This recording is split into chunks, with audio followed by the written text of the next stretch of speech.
warahmatullahi wabarakatuh. Kami dari kelompok 2B Indralaya akan menampilkan video tugas Biokimia 2 pertemuan pertama. Sebelum masuk ke videonya, izinkan kami memperkenalkan diri terlebih dahulu. Saya sendiri Okta Diniarti. Saya Milina Syahrani. Saya Ria Istiani. Jadi video yang akan kami tampilkan membahas mengenai glikolisis gluconeogenesis.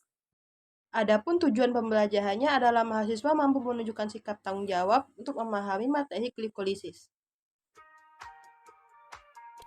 Baiklah, untuk yang pertama ialah pengertian glikolisis. Perlu kita ketahui bahwa glikolisis ini adalah proses di mana glukosa dipecah untuk menghasilkan energi. Nah, glikolisis ini memiliki peranan penting bagi kesehatan karena merupakan jalur metabolisme di mana glukosa menghasilkan energi seluler. Yang kedua, proses glikolisis. Nah, proses glikolisis ini melibatkan pemecahan glukosa 6 karbon menjadi 2 molekul pirufat 3 karbon di mana terjadi dalam 10 langkah reaksi enzimatis. 5 langkah reaksi enzimatis yang pertama itu merupakan fase persiapan yang memerlukan energi, sedangkan 5 langkah reaksi enzimatis berikutnya merupakan fase penghasil energi dari glukosa. Nah, untuk energi yang dihasilkan dari proses hidrolisis ini berupa 2 ATP dan 2 NADPH per molekul glukosa. Pada video kali ini kami akan menjelaskan secara detail bagaimana proses glikolisis ini terjadi. Nah, langsung saja disimak video berikut ini.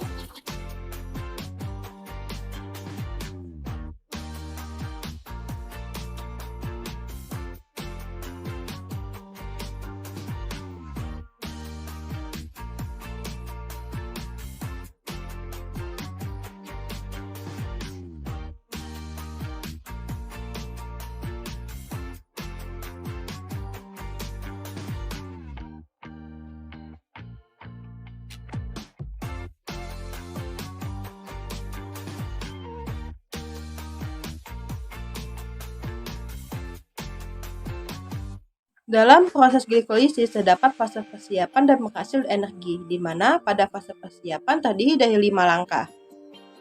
Langkah pertama, glukosa difosforilasi pada gugus hidroksil pada C6 menjadi D-glukosa 6-fosfat yang memerlukan 1 ATP dan dikatalisis oleh enzim heksokinase. Langkah kedua, D-glukosa 6-fosfat yang terbentuk diubah menjadi D-fruktosa 6-fosfat, dikatalisis oleh enzim fosfoheksosa isomerase. Langkah ketiga, D-fruktosa 6-fosfat yang telah terbentuk difosforilasi pada C1 menghasilkan D-fruktosa 1,6 bifosfat yang memerlukan 1 ATP dan dikatalisis oleh enzim fosfofruktokinase.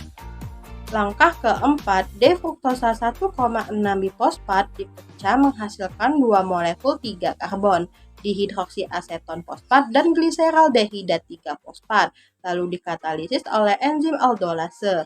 Hal ini merupakan langkah lisis yang menamai jalur tersebut. Langkah kelima, dihidroksiaseton fosfat diisomerisasi menjadi molekul kedua gliseraldehida 3 fosfat, dikatalisis oleh enzim triosa fosfat isomerase. Fase penghasil energi terdapat 5 langkah yang terdiri dari melanjutkan dari fase persiapan. Langkah 6.2, molekul gliseraldehida 3 fosfat dioksidasi dan difosforilasi oleh fosfat anorganik membentuk 2 molekul 1,3 bifosfogliserat dan menghasilkan 2 NADH dikatalisis oleh enzim gliseraldehida 3 fosfat dihidrogenase. Langkah 7.2, molekul 1,3 bifosfogliserat diubah menjadi 2 molekul 3 fosfogliserat yang menghasilkan 2 ATP dikatalisis oleh enzim fosfogliserat kinase. Langkah 8.2, molekul 3 fosfogliserat diubah menjadi 2 molekul 2 fosfogliserat dikatalisis enzim fosfogliserat mutase. Langkah 9.2, molekul 2 fosfogliserat diubah menjadi 2 molekul fosfoenol pirufat dikatalisis enzim enolase. Langkah 10.2, molekul fosfoenol pirufat diubah menjadi 2 molekul pirufat dan menghasilkan 2 ATP dikatalisis oleh enzim pirufat kinase. Dalam reaksi glikolisis, 3 jenis transformasi kimia sangat penting. Yang pertama, degradasi kerangka karbon glukosa menghasilkan pirufat. Yang kedua, fosforilasi ADP menjadi ATP oleh senyawa fosfat berenergi tinggi yang terbentuk selama glikolisis. Dan yang ketiga, transfer ion hidrida ke NAD+ membentuk NADH. Berdasarkan penjelasan sebelumnya, dapat kita simpulkan bahwa glikolisis adalah proses pemecahan glukosa menjadi energi. Nah, proses ini melibatkan dua tahap, tahap persiapan dan tahap penghasil energi.